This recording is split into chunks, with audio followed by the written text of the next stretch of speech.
On April 14, 1935, a wall of darkness 1,000 meters high rolled across the American plains from Canada to Texas. Day became night in minutes. Livestock suffocated where they stood. Doctors would pull dirt from human lungs by the pound. They called it Black Sunday, the worst moment of a forgotten disaster. But this catastrophe wasn't caused by nature. It was built, one plow furrow at a time. For thousands of years, the Great Plains were anchored by a dense, native shortgrass prairie.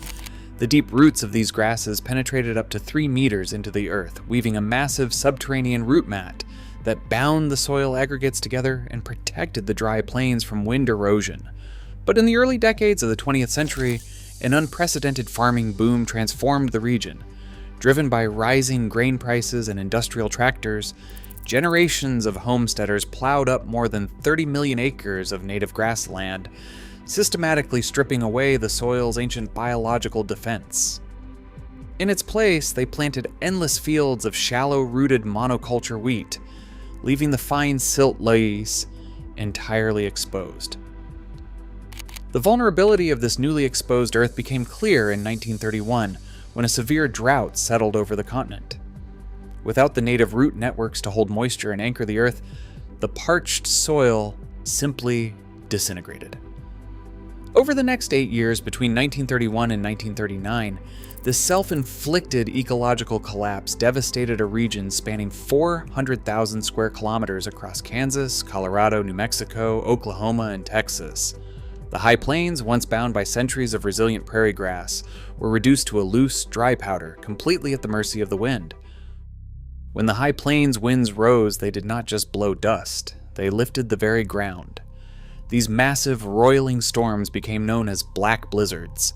Emerging on the horizon as solid, towering walls of darkness, they stood thousands of feet high and stretched for miles across the flat country. They moved with terrifying speed, sweeping across the open plains at 60 miles an hour. As the front approached, the sky bruised from gray to an impenetrable midnight black. Within minutes, the midday sun was completely choked out, plunging towns into total darkness. The wind carried the dry silt with such density that the horizon vanished entirely, reducing visibility to less than 30 meters. It was no longer just a drought. The earth itself had become airborne, transforming the sky into a crushing, suffocating hazard. On the afternoon of April 14, 1935, the defining catastrophe of the decade struck the high plains. This event, forever remembered as Black Sunday, began when an intense cold front plunged south, colliding with the parched, unprotected earth. The result was a monstrous wall of black dust, estimated to stand 1,000 meters high, that stretched across the continent from Canada down to Texas. Moving at over 60 miles per hour, the front completely swallowed every town in its path.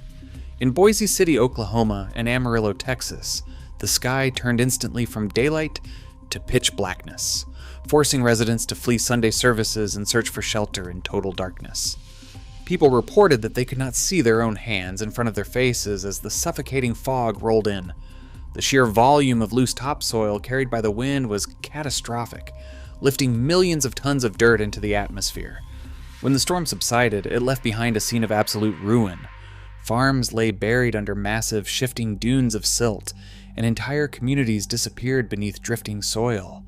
Livestock, unable to find shelter, suffocated as the fine dust filled their lungs. It was the single most terrifying moment of the disaster, a stark realization of how completely the natural system had collapsed. The disaster did not stop at the threshold of the home. Inside, survival became a relentless, hourly struggle against an invasive enemy. Mothers taped windows and stuffed wet rags under doors to seal out the fine silt. Yet families still awoke to find their bed sheets and furniture buried under layers of brown soil. Even the simple act of breathing became hazardous. Children walked to school clutching damp cloths or wearing improvised masks over their faces to filter the air in their classrooms. Despite these efforts, the microscopic silica dust bypassed every barrier, settling deep inside human lungs. The result was dust pneumonia, a violent, suffocating illness that quickly became one of the deadliest killers of the decade. Victims suffered from high fevers, chest pain, and severe coughing fits as their airways became physically blocked. In Kansas and Oklahoma, local hospitals recorded dozens of deaths, particularly among infants and the elderly. When physicians performed autopsies on those who succumbed, they found lungs heavy, inflamed, and completely choked with gritty silt, giving rise to the chilling medical claim that some victims carried up to a pound of dirt inside their chests. The destruction of the land soon broke past the boundaries of the Great Plains. Farmers watched helplessly as topsoil, built over thousands of years, vanished into the air in a matter of hours. The winds carried the stolen earth across the continent, darkening the skies over Washington, D.C. and New York City, before finally settling on ships 2,000 miles out in the Atlantic Ocean. By 1934, 75% of the United States suffered under this relentless drought. The agricultural economy of the plains collapsed under the weight of the environmental ruin. Between 1930 and 1935, nearly 750,000 family farms fell to foreclosure or bankruptcy. Commodity prices plummeted so drastically that farmers burned their own corn for heat because the grain was worth less than coal, leaving an entire region economically and physically bankrupt.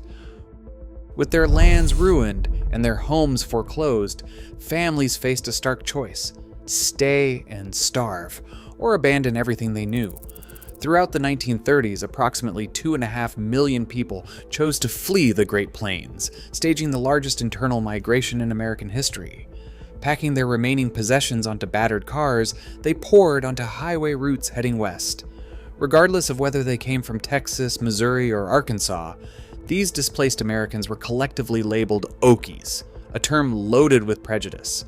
Instead of finding prosperity, many families ended up stranded in squalid makeshift roadside camps without clean water or sanitation.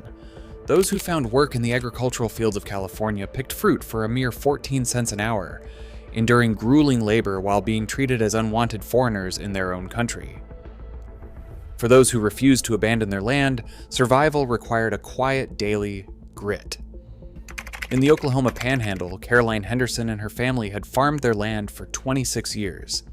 As neighbors loaded their cars and drove west, the Hendersons stayed. They survived by rationing grain stored in underground bins and hunting jackrabbits on Sundays.